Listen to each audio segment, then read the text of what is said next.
एक मित्र ने लिखा है, जिंदगी निरंतर बदलाव में है, कुछ भी स्थायी नहीं है। हमारे रिश्ते, हमारे विचार, हमारी भावनाएं, हमारी परिस्थितियां, हमारी ऊर्जा, यहाँ तक कि हमारी सजगता कभी होती है कभी नहीं। ये हम इसलिए कुछ अलग होकर देख पा रहे हैं क्योंकि हम आपसे जुड़े हैं और चीज़ों को समझ पा रहे हैं। फिर भी जो हमें प्रीतिकर लगता है उसके स्थायित्व की कामना रखते हैं। जाती हुई चीज़ को कहाँ आसानी से जाने देते हैं, जबकि हमारा अपना होना भी तो निरंतर बहाव में है। कृपया इस विषय में कुछ कहें।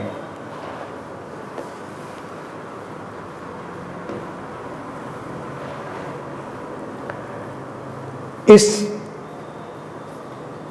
तथ्य को जान लेना कि जीवन निरंतर बहाव में है, परिवर्तन में है, ये हमारे जीवन की एक गहरी उपलब्धि है। स्थायित्व की कामना हो सकती है। सामान्य मनुष्य में जो अभी इस बोध को नहीं समझ पाया है, वो उस स्थायित्व की कामना में बहुत ज्यादा पकड़ बनाता है और वो सोचता है कि कोई ना कोई उपाय तो होगा ही स्थायी बना लेने का, और उन उपायों के चलते ही धर्म भी तमाम तरह की बैसाखियां देते हैं और तमाम तरह के अंधविश्वास भी देते हैं, क्योंकि व्यक्ति को लगता है कि कुछ तो ऐसा उपाय होना चाहिए कि जिससे हम रोक लें इस बदलती हुई जिंदगी को, बदलते हुए ढांचे को जीवन के। लेकिन जो व्यक्ति जागना शुरू हो गया है, अवेकनिंग की तरफ आने लगा है, उसकी पकड़ धीरे धीरे छूटती है। कामना फिर भी हो सकती है उसमें कि भाई जो सुंदर है, जिससे उसका लगाव बन रहा है, जो प्रीतिकर जान पड़ रहा है, उसका मन हो सकता है कि ये थोड़ी देर और बना रहे। लेकिन मैं समझता हूं ये केवल एक खेल की तरह ही होता है, just like part of game. जब किसी मूवी में कोई जाता है तो उसको पहले से ही पता होता है कि इतनी ही देर की है, इतनी ही देर में ख़त्म हो जानी है, लेकिन फिर भी वो सोचता है कि थोड़ी देर और चलता तो अच्छा था। नहीं चलता तो कोई परेशानी नहीं, क्योंकि उसको तो पता है कि इतना ही चलना था। हाँ, कुछ लोग ऐसे हो सकते हैं जो अभी सीट से उठने में थोड़ी देर लगाएं, सोचें कि अभी थोड़ा और सेटल्ड हो जाएं, लास्ट की पूरी हम कास्टिंग भी देख लें क्या क्या चल रहा है, और कुछ लोग थोड़ा मूवी खत्म हुई पहले ही निकल सकते हैं हॉल से, डिपेंड करता है, लेकिन उसमें हम आश्वस्त हैं। तो जीवन में भी जो मेडिटेटर है, जो सीकर है, मैं समझता हूँ जो सिंसियर व्यक्ति है, वो बदलाव को ऐसे ही खेलपूर्ण ढंग से देखता है, और उसको मैं मानवीय भी समझता हूँ। ये गलत नहीं है, ये मानवीय है कि हम रोकना चाहते हैं लेकिन रुकता नहीं है, ये हम जानते हैं। बस इतनी सी बात है, इसमें कोई अड़चन नहीं है, इसमें कोई अड़चन कहीं भी नहीं है कि अगर इस बोध के साथ कोई अपने जीवन को नीरसता से जीने लगे तो समस्याएं ज्यादा हो जाएंगी। अब जीवन में कुछ भी शुभ घटा, सुंदर घटा, वो सोचे कि अब ये तो जाना ही है, तो क्या करना है इसका। अनित्यता जीवन में है, यानी कि इम्परमानेंस जो है, उसी को कहते हैं अनित्यता, बदलाव, परिवर्तन।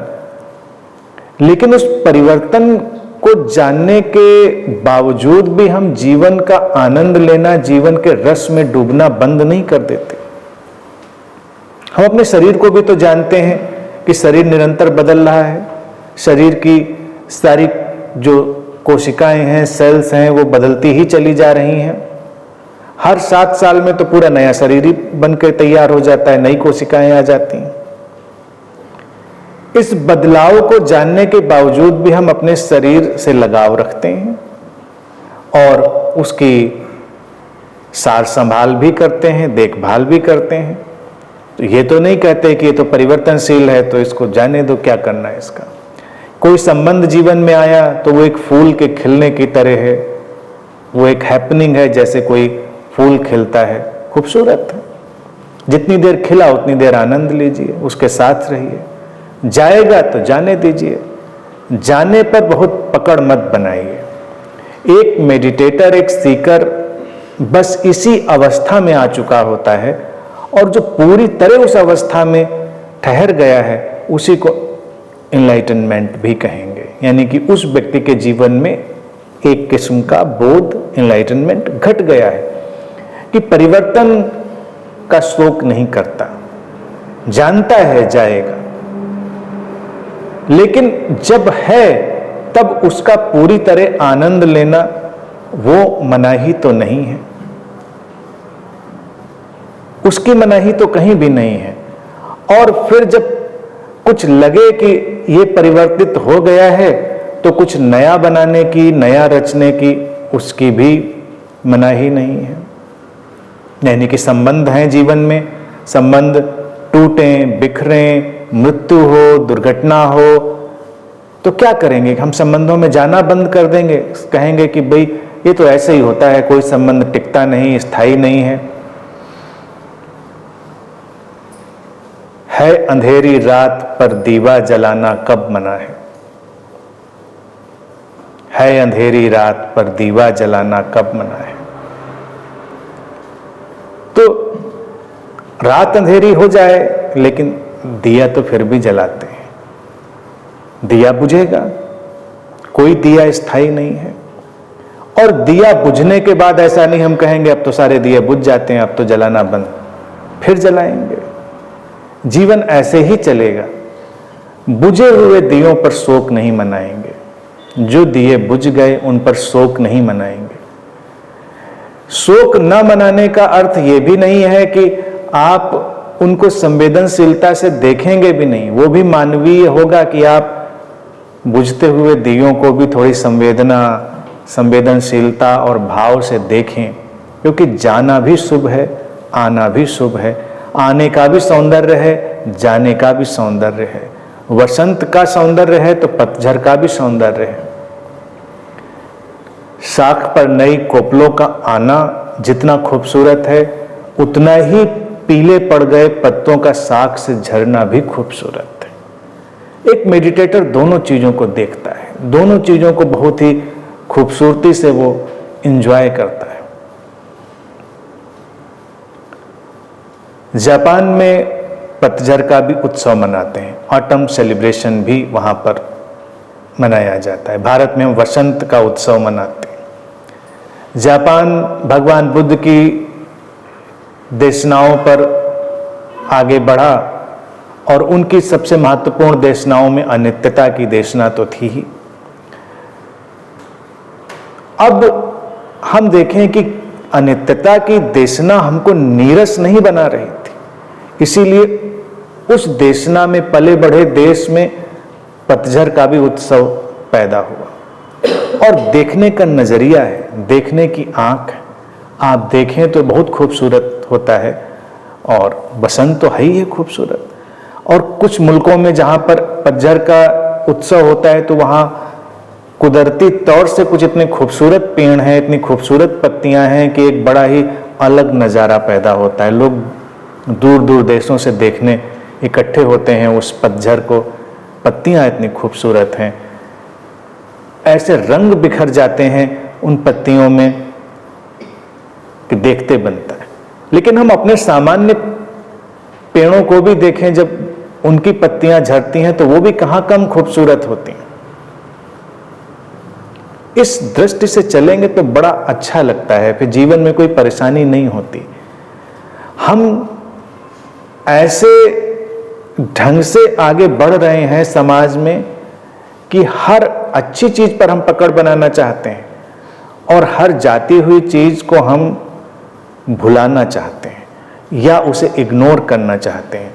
और यही हालत है कि हमारे जीवन में जब युवा हों, युवक हों, बच्चे जब बड़े होते हैं तो वो हमको बहुत ज़्यादा अच्छे लगते हैं, और जब लोग वृद्ध हो रहे होते हैं तो वो बस एक जिम्मेदारी जैसे लगते हैं, या बस उनको हम मान लेते हैं कि अब आए हैं दुनिया में तो जब जाएंगे तब जाएंगे। लेकिन उनका सौंदर्य हमको कहीं से बहुत आकर्षित नहीं करता। क्योंकि हमने देखा ही नहीं कभी। जाने का भी सौंदर्य है, और जो जाने वाला है उसने भी इसी बात को माना है, इसलिए उसके अंदर भी वो सौंदर्य नहीं घटता। कभी कभी कोई मेडिटेटर जो इस बात में आश्वस्त है और वो वृद्ध हो रहा, उम्र उसकी बढ़ रही हो, उसका सौंदर्य तुम देखोगे तो अद्भुत सौंदर्य होगा, अनूठा सौंदर्य होगा। कि जाती हुई जो घटना है पतझड़ की तरह, वो भी अनूठा सौंदर्य अपने में लिए होती है। आती हुई घटना है, जब कोपले आ रहे हैं तो उसमें भी सौंदर्य है। तो सौंदर्य तो देखने का नजरिया है। अब समाज में देखिए, सामान्य रूप से किसी वृद्ध की मृत्यु हो तो लोग कहेंगे ठीक है, वो तो जाना ही था। किसी युवा की मृत्यु हो जाए तो बहुत ज्यादा शोक करेंगे कि नहीं, इसको तो नहीं जाना था, अकाल हुआ, असमय हुआ। अब अस्तित्व में अकाल क्या होता है, असमय क्या होता है? जो होता है ठीक समय पर होता है, यानी कि समय में ही होता है। और कौन तय करेगा, कौन तय करेगा कि अकाल था, असमय था? इसका तो किसी के पास कोई क्राइटेरिया नहीं। जब हम जीवन के प्रति पूरे प्रेम और संवेदनशीलता से जुड़े होंगे तो हर घटना का स्वीकार होगा, उसके आने का जितना स्वीकार होगा, उसके जाने का भी स्वीकार होगा। और उसका दुख पीछे जो आएगा, मैं कहूंगा कि वो भी मानवीय होगा, अमानवीय नहीं होगा। लेकिन दुख में बने ही रह जाए कोई, दुख से बाहर ही ना हो, ये उसकी मनोवैज्ञानिक समस्या होगी, मानसिक समस्या होगी। और किसी को दुख पकड़े ही ना जरा सा भी, संवेदनशीलता ही ना छुए, तो वो भी एक मनोवैज्ञानिक समस्या होगी। जीवन बड़े अजीब से संतुलन में है। यानी कि अगर एक पत्ते को झरते हुए भी आप देखें तो सेलिब्रेटिव है, लेकिन थोड़ा हमको उदास भी करता है। अब उदासी एक इंटरप्रिटेशन है, उदासी एक व्याख्या है कि कुछ लोग उदासी को गलत मानते हैं, उदासी को अच्छा नहीं मानते हैं। लेकिन मैं कहता हूं उदासी की अपनी खूबसूरती है, उसका अपना सौंदर्य है। जीवन में हमेशा खिलखिलाते रहने का ही सौंदर्य तो नहीं है, जीवन में कभी उदास होने का, ठहरने का, उसका अपना सौंदर्य है। और प्रकृति हमको ये बताती है कि सारे रंग आते हैं, वही जीवन का उत्सव है, वही जीवन का सौंदर्य है।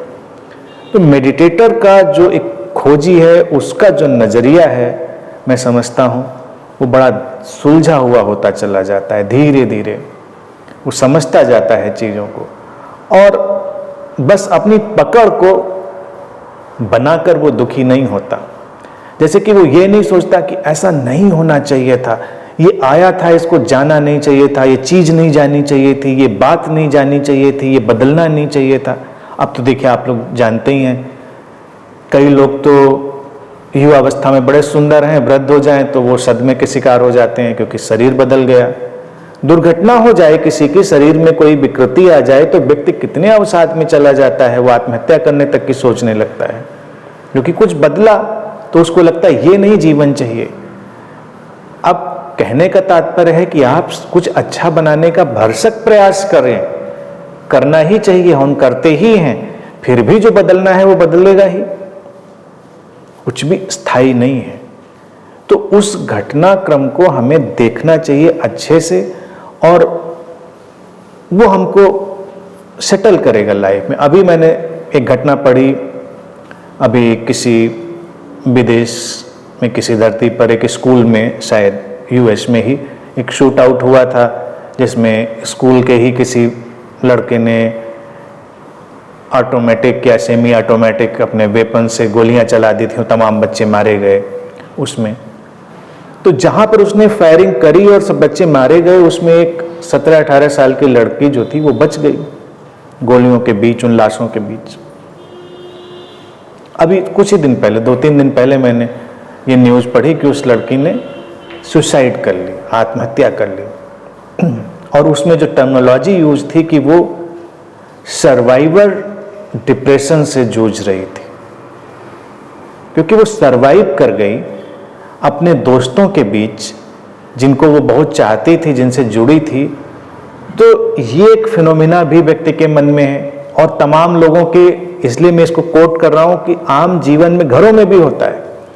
आप किसी से प्रेम कर रहे हैं और उसकी मृत्यु हो जाए तो आपको लगता है वो क्यों मरा, मैं क्यों नहीं मर गया, मुझे मर जाना चाहिए था उसकी जगह पर।